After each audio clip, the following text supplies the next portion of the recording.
lembram aqui nos estudos passados que eu andei fazendo, que eu sempre falei sobre a questão da prostituição cultural.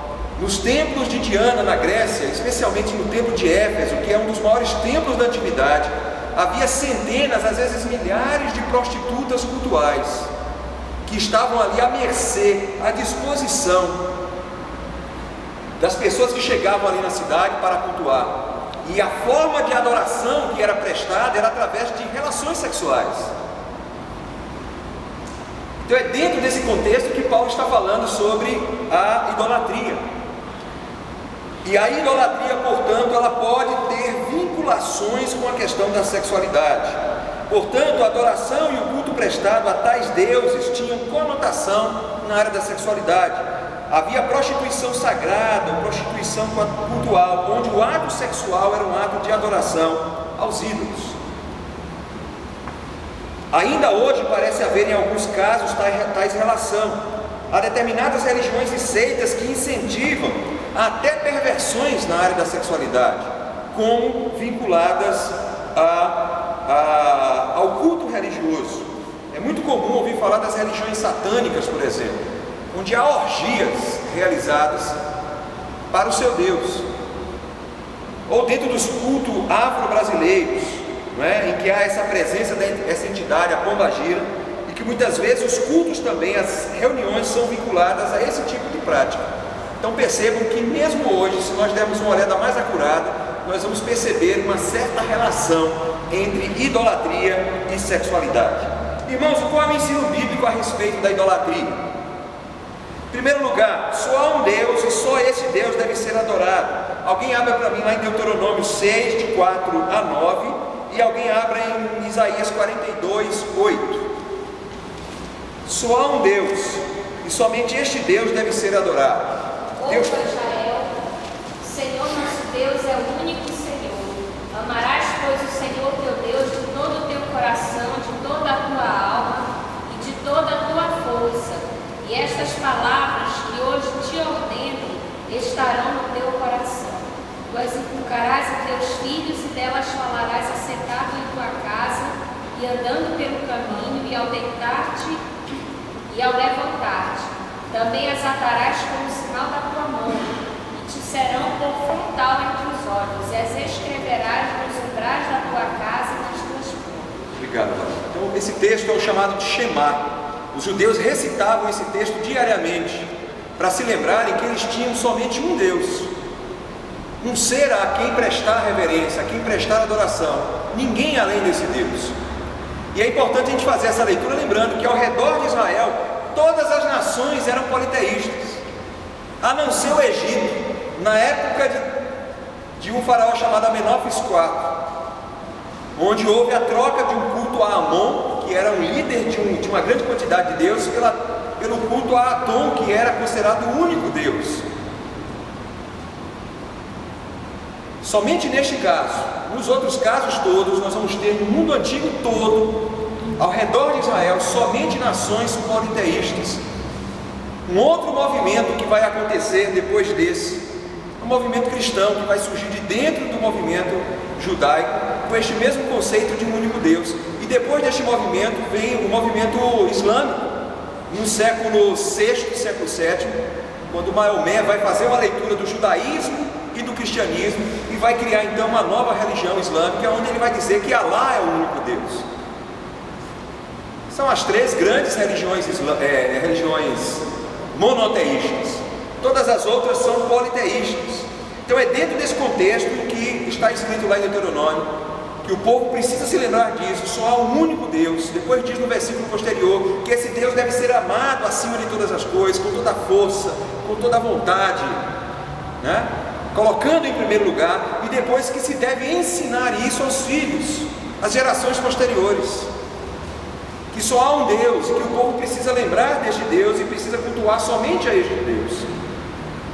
Então é isso que está dito lá em Deuteronômio 6, de 4 a 9. Isaías 42, 8. Eu sou o Senhor, este é o meu nome, minha glória, pois a outra não darei, nem meu louvor, as imagens. Então é Deus dizendo através de Isaías, eu sou o Senhor Deus, né? Minha glória não vou dar a outro, é só dele. Ele é o Criador de todas as coisas, é a causa de todas as coisas, é o princípio de todas as coisas, e somente Ele é digno de louvor. Então não há outros deuses, embora os povos cultuem outros deuses, não existem outros deuses. O que existem são criaturas que são adoradas, são ideias que são adoradas, são coisas criadas que são adoradas, e isso é então idolatria. Ok, irmãos? Em segundo lugar, nós somos conclamados a não fazermos ídolos para serem cultuados. Levítico 26:1. Nós não devemos fazer ídolos para cultuá-los. E Salmo 106, de 19 a 22. Levítico 26:1. Quem encontrar, leia. Salmo 106, 19 a 22. Não fareis para vós outros ídolos, nem vos levantareis imagem de escultura nem coluna, nem poreis pedras com figuras na vossa terra para vos inclinardes a ela, porque eu sou o Senhor vosso Deus.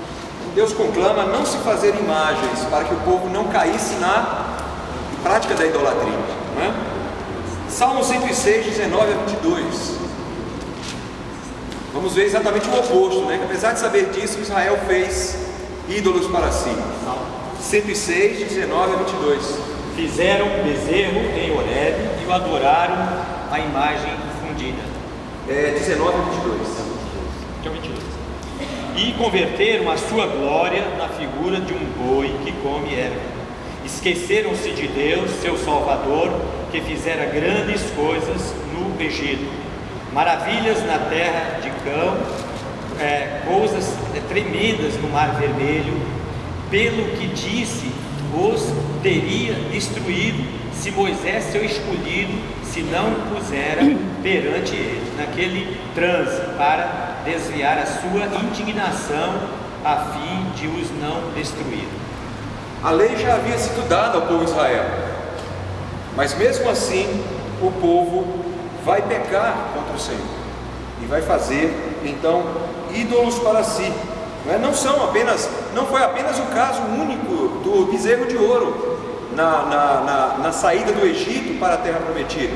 Nós temos vários casos dos chamados Baalins, que eram cultuados ali na região da Palestina, onde se cultuava muitas vezes debaixo de árvores, muitas vezes através de postes ídolos, e que muitos judeus cultuavam essas entidades, inclusive fazendo sacrifícios humanos. Há relatos de que o povo de Deus, mesmo conhecendo os ensinamentos do Senhor a respeito dessa prática, condenando essa prática, eles se deixaram levar pela idolatria e cometeram então todas essas barbaridades. Irmãos, o texto diz em Deuteronômio 7:25, diz que os ídolos devem ser destruídos. Alguém leia para a gente lá, Deuteronômio 7:25.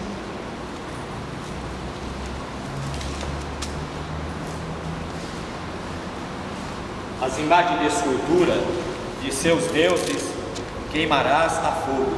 A prata e o ouro que estão sobre elas não cobiçarás, nem os tomarás para ti, para que te não enlaces nela, pois a abominação é ao Senhor teu Deus. Então deve haver a queima dessas peças ligadas à idolatria.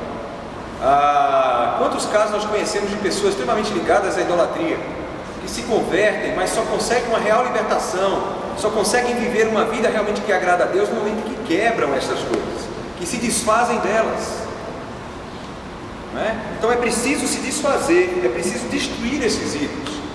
Muitas vezes não, né? Algumas poucas vezes, na verdade, eu tive conhecimento de algumas pessoas vinculadas a determinadas práticas de feitiçaria, que só conseguiram realmente vencer determinadas opressões malignas depois que se desfizeram de determinados utensílios ligados àquelas práticas. Enquanto tinham esses materiais, continuavam a sofrer esse tipo de situação. Então é isso que o texto diz, nós devemos nos desfazer de tudo aquilo que é vinculado à idolatria. Em quarto lugar, não devemos servir nem nos prostrarmos diante dos ídolos. Salmo 81:9.